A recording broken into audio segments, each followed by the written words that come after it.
So my name is Sean O'Neill. I work for AffiliateManager.com, an OPM or agency in the affiliate space. I have two titles, Strategic Account Manager and Publisher Development Manager. And I'm happy to exchange business cards, talk about what we do, what I do, can offer some free affiliates for your programs if you manage a program as well after we're done. I also have a Twitter handle. You're welcome to follow me. I probably tweet more about why my favorite sports teams suck than anything affiliate related. But and again, if you want to follow me on Twitter, that's right there for you as well. But really, that's not why we're here. We're all here today to talk about how do we get stuff done in the affiliate space? How do we make deals happen? How, and maybe if I could paraphrase the movie Trading Places, how can I get rich and not put somebody in the poorhouse at the same time? So I'm going to walk through a few case studies that my team and I have been able to work through over the last year. From there, we'll go through some tactical things to drill down to those specific things that have made us successful in each of those case studies. By the end of this convention here, I certainly hope that everyone will take something out of this, no matter what it says, how many pieces of flair you have like me here. Whether you're affiliate, a merchant, an agency, solution provider, a network, whatever it is on your badge, you'll find something useful. So without further ado, I will walk through the first case study. Our first case study is for a brand I manage, Sunglass Warehouse. And maybe, we're kind of all feeling a little tired. It's 2:30, 2:45. We're getting that 2:30 feeling. So maybe by a show of hands, if you are a program manager or an agency, if you are recruiting for a brand, you send out a message. How many of you have received a message that says, hey, here's my media kit, or something like that? Exactly.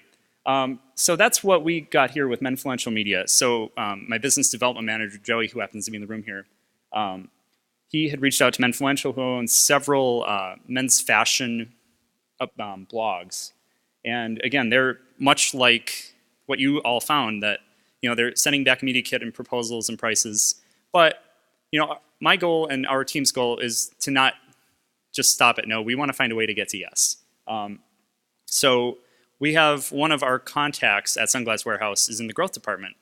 Made it a little bit easier for us to go back to them and say, okay, well, if we do this, we do this, we do this, could we make it work? And it was a little more easy for them to say yes than perhaps the average brand. So what Joey and I ended up doing was to work on a plan to figure out, okay, well, what dollars-wise, how can we meet in the middle from X dollars up front, X% of commission? That ended up being 20% less up front, and we doubled the commission that the affiliate received. So because of that break-even analysis, trying to figure out what makes sense for everybody, we were able to get a great promotion. We got, there's a link at the bottom of that page. Obviously, you can see the banner at the top right. Got some email blasts, some newsletters, some social media. It was really a nice win-win for everybody.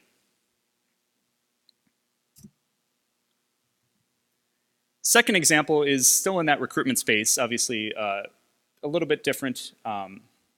And this one was an essential oils client that we managed. And differently than the paid placement media kit sort of model, we had issues, unfortunately. The product mix, the products were essential oils based out of cannabis or hemp. And obviously that scares off some people, and understandably so. But that's not an excuse. We need to find a way to make that work for our client. So, and actually Kelsey, the business development manager on that account, isn't in the room, but she was able to really think outside the box and figure, okay, well, if I'm sending this message, how can I send a different message to help somebody do what I want, make them sign up for my program? So she knows that they've got a pet-related oil, and I've got a dog with separation anxiety. I'm kind of thinking I should probably try that to see if that will help him. So she reached out to a number of pet bloggers with a pet-specific message, found keepthetailwagging.com. That's what I have here. So one thing led to another. You have the conversation, you get somebody to join the program, send out a sample, and the affiliate truly saw the great benefits of the product. She she found that her dog was less in pain, more comfortable. She's tried a bunch of other similar products over the years, and this was the only thing that worked. And we got a lifelong customer out of just something simple like this. And that's what our clients, and I'm sure a lot of you that are in-house people, that's what you want to see. Seeing that somebody can really find that solution and help other people at the same time.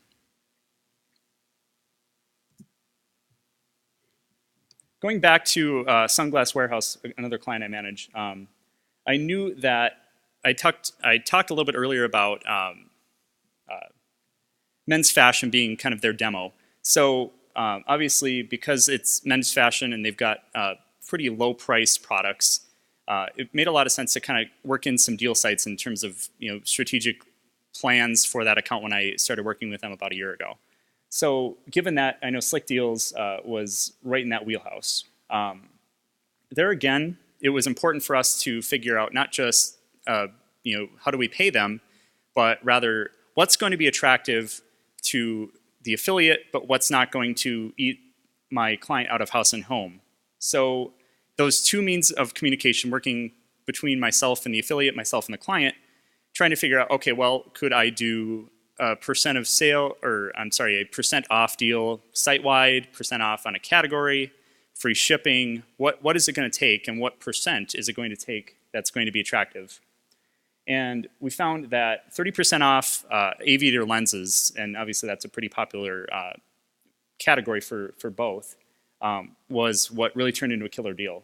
As you can see, you see that chart on the bottom, it went from 0 to a ton in just a few days because we had that right mix of attractiveness from a dollars perspective as well as a product perspective, matching the demographics on their site. Because of that relationship, because we had such good success, we were able to invest some of those earnings into that second bump there, into a paid spot on their homepage for a day. And you can see kind of that second spike.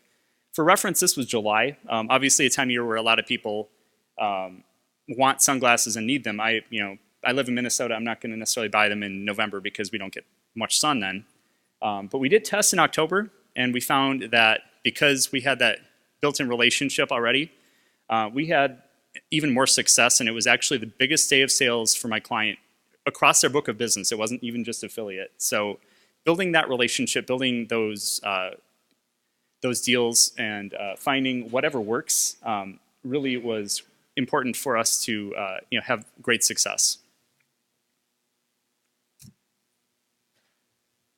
And this is my fourth and last case study related to Arrow.com, a brand I manage that sells electronics and computing equipment for B2B audiences as well as makers.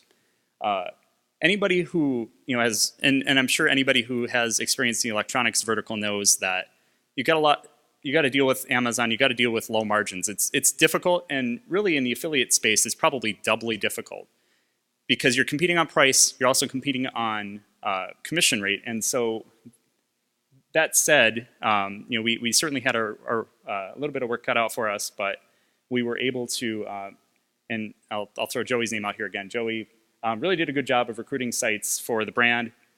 We got afrotechmods.com, which is a blog and a YouTube site for the maker community. I think they've got like 250,000 subscribers to their YouTube channel. So we got them to join. Obviously, it's one thing to get anybody to join. I think anybody who knows the space knows you can get somebody to work with you, but you can't get them to go live. That's probably the more difficult part. So between Joey and I, tried to figure out, well, what's it going to take to make that relationship work? Because of the way our contract is structured with this client, we had the ability to figure out a commission rate that was slightly higher that could match Amazon. So we offered that to the affiliate for a 30-day test. He accepted it. We actually displaced an AdSense ad, which is what you see, that Arrow Raspberry Pi banner on the right on his site. So trying to figure out both a timeline as well as the financial perspective were two key factors, and I think you'll see that in just a little bit here in my tactics on what made us successful. So switching ahead to tactics, what kinds of things, and you probably heard a lot of buzzwords in what I just said, and I think you'll probably hear them again. What made us successful? So the first one's persistence. Anybody knows that getting to yes can be difficult, but so worth it. In any two-party relationship, you're going to know some things publicly about the other party, but there's going to be a lot of stuff that you don't know. We, as an agency, when we start working with a client, will ask for probably about a 20-question survey saying, okay, well, what can we do this? Can we do that? What are your opinions on this? There's certainly some things that are definite yeses, definite nos, but there's not a lot of nuance because there's going to be some yes and no questions. So figuring out that nuance, that as an account manager, that is my job. So figuring out, okay, well, if I ask a question in a different way, well, let's say if I've got a brand and I've got a client sitting in the back, so if I ask him, okay, well, what if you don't like coupon sites, well, what if I tried like an Ebates or something for your brand? And I explain to him why the benefits of Ebates are and that kind of thing. That it's still deal focused, but being as though it's in a different space, he may say yes. So something like that. That's a very, very crude and simple example, but figuring out what is a soft no, something that could be situational, versus a no, you can't ever do that, is definitely important. Working around or through roadblocks. Anybody's going to jump into situations where you've got, and I kind of threw it out there a little bit earlier. So with regard to roadblocks, if there's something that is important for you to get from a client or from an affiliate or from a merchant, making sure that you're following up, and that's kind of building it to that third point there. And until you get an answer, don't stop. I actually read an article related to negotiation. As I'm preparing for this conference, I figure I should know some strategy points of view on that. So obviously getting to yes is important, but make sure once you get to yes, make sure you stop there, implement what works, and then go to the next point. My next point is, very coincidentally enough, being data-driven. So I know, and I think all of my coworkers know, I am the person people turn to for spreadsheets, for formulas, and I'm sure everybody's probably done that to me at some point. And I accept that because my background is analysis. I have that mindset. And I know that because I have that knowledge, I can't just go to a client and say, hey, we should do this. This is going to cost you $500, but it's going to win. That's not enough. So there's a lot of models you can use to get to those yes answers that I was talking about earlier. So historical expectations is one that you could look at if you know that you've worked with a certain brand. Let's say you're an affiliate in the travel space, so you've worked with Hotwire or Expedia or somebody like that. You know that they worked well, but if you're going to test with an Orbitz, for instance, you have a good sense for how they could do, but you don't know completely. That's why a placement tracker, a break-even model, ROAS model, something like that, and I prefer that ROAS model. And the reason for that is I know that my client has an expectation of, let's say, 3x. I put in my parameters, what I get from the affiliates that my BDM recruits to me, and based on those parameters, it's easy, yes, it's above that goal, or no, it's not. And I can tell my client, here's what I see, and here's why I think you should do it, either way, depending on how it comes out.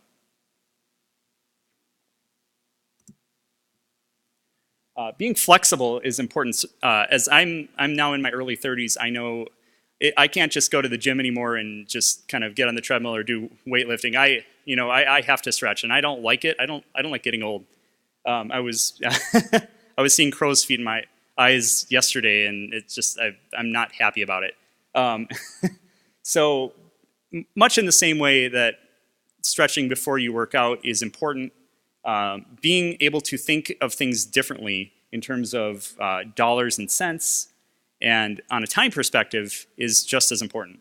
And I touched on both of those really a couple times, that hybrid model being that sort of marrying the percent of sale to that paid placement to make sure that both parties have a little teeth or little skin in the game. Looking at various models can be beneficial too. Just because you have a brand that might just be cost of sale or cost of action only doesn't mean that you can't look at other models that might work if they have a demographic fit. One thing we're trying to do at Affiliate Manager is drill down even deeper to cost per impression. As I know with, and I think I've touched on it a couple of times, getting down to that cost per impression is important just because we recognize that affiliates, and those of you who are affiliates out there, you have a lot of ways to monetize your site. You could use, you could use AdSense, as I mentioned. You could use a sponsored post. You could use affiliate. If our affiliate links are not converting or not, if you're not earning enough, we're not going to get your business, and we want your business. Similarly, making sure that you don't ask for the moon right away is going to be helpful.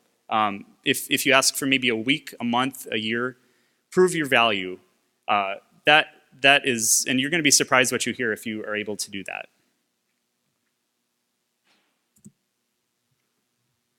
And I just touched on it too, making sure you match the right fit with the right brand. In my new role as a publisher development manager, I know that you can't run each affiliate program the same. Every brand has its own unique perspective and needs, and I know that I can't just plug and play. I need that blue piece to go in where the red piece sits. So focusing on the right demographics, if you have a health-related website, you want to make sure you've got weight loss, you've got things like that. You don't want something that's a chocolate subscription box kind of a thing.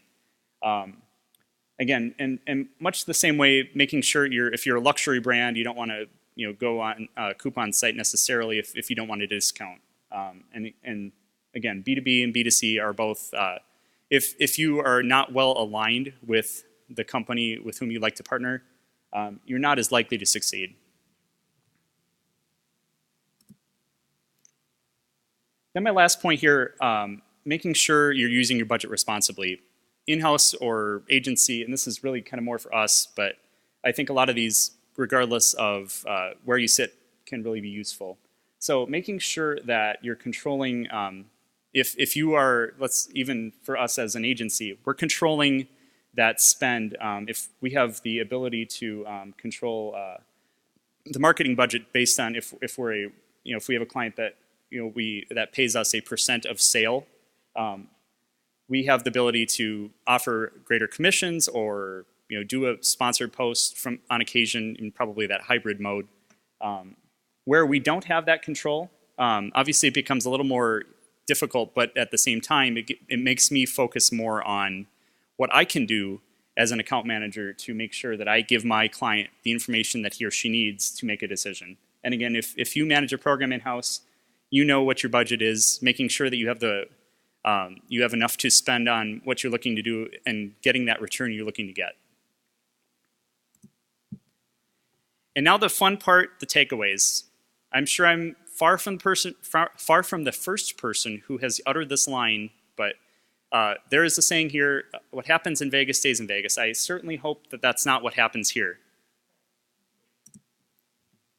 If you're an affiliate, know that I think a lot of merchants are aware that that you can monetize your site elsewhere. We know that doing a flat fee or AdSense or that kind of thing, especially with influencer marketing becoming such a big part of the industry here, we know that you can monetize your site elsewhere. But please, if you can at all help it, please feel free, or be willing anyway, to meet us at least somewhere in the middle, because I think you'd find you're going to have more success. Always utilize the in-network placement marketplaces. So AvantLink, CJ, Pepperjam, they've all got them. And I'm sure others do too. I'm just not thinking of them at this point. Because that's a great resource for you to find a brand that will work with your values and your site. Finally, people like me, whether you're somebody in-house or an agency, we want to help you succeed. So know as many people in the industry, network, come to affiliate summits, come to network events, come to whatever, And just meet as many people as you can, because again, we all succeed when we all succeed. I've heard that uttered time and again.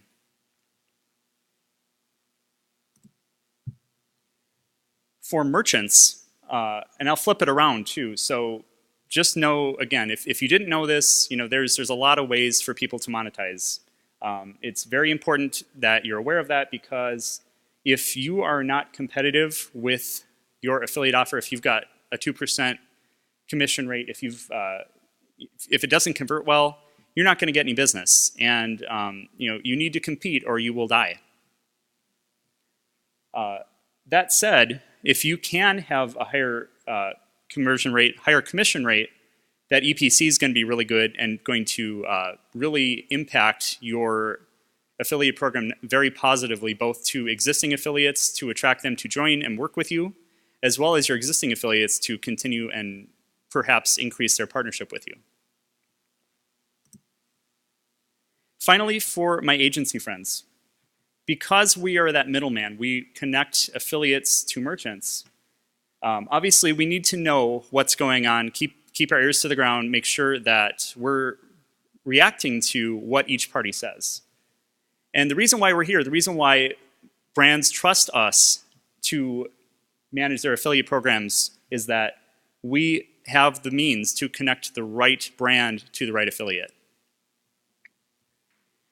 And because we can do that, we can and should be connecting parties to make a deal that works for everybody. And it's as important now as it always has been and always will be.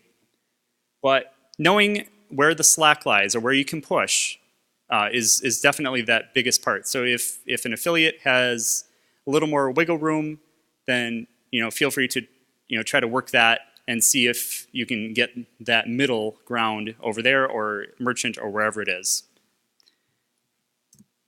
With that in mind, I'll take any questions. And if you could come up to the microphone, that'd be great.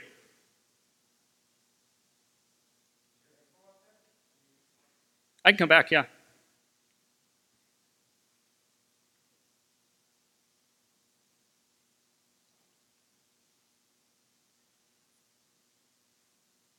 Not all at once.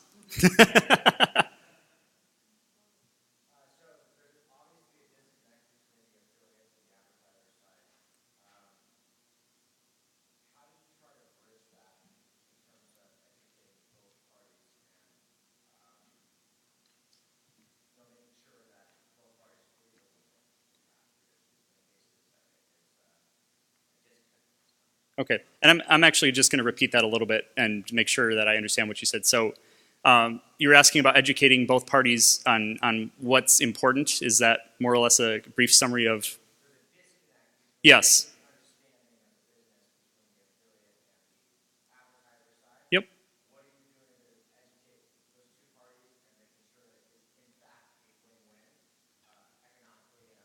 Sure. So I think up front, the biggest part is effective and frequent communication. So as I mentioned, we've got a team on each account that talks frequently, depending on the team, in terms of making sure we're aware of what the merchant's needs are, what the affiliates' needs are, and then kind of having each of us go to the respective party and have that conversation, eventually getting on to a joint call where possible.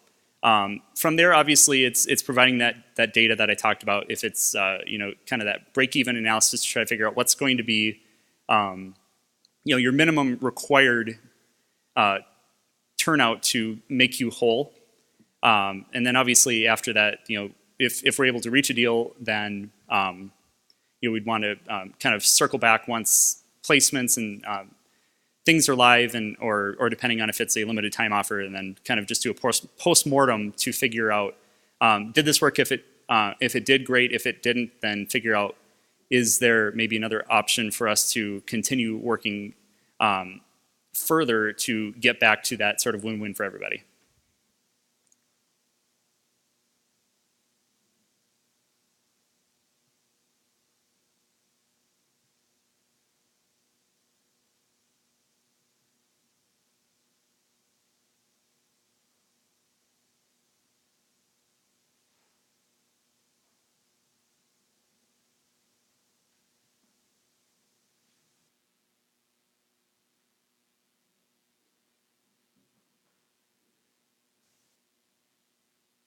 Anybody else?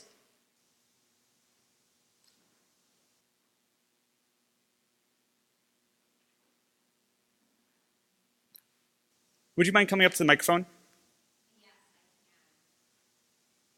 It's not so much for me, but I just want to make sure that anybody listening on the video can hear the conversation.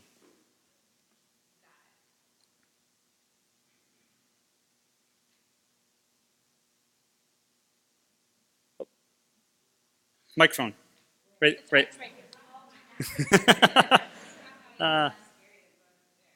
Oh, but I can barely reach. Pull it down. You should be able to pull it down.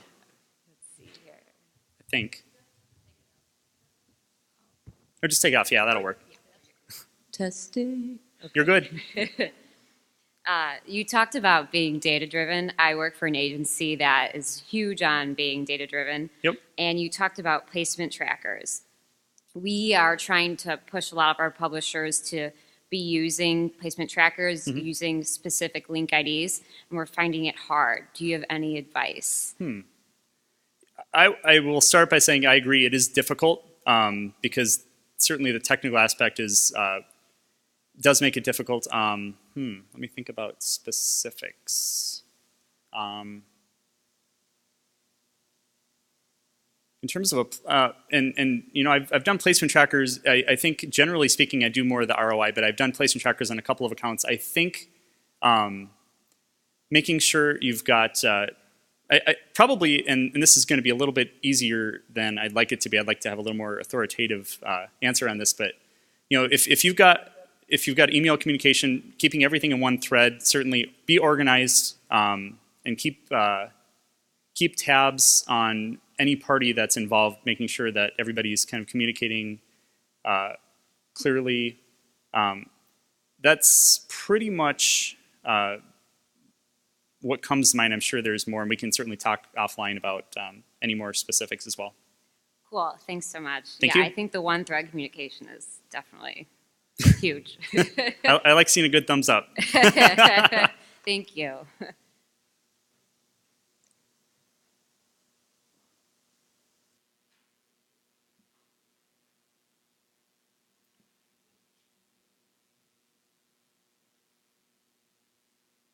Anyone else?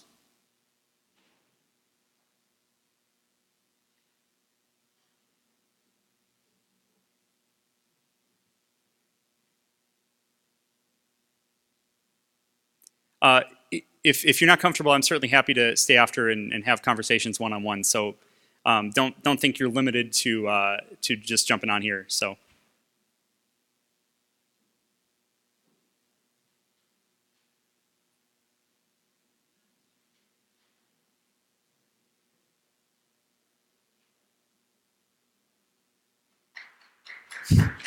Thank you.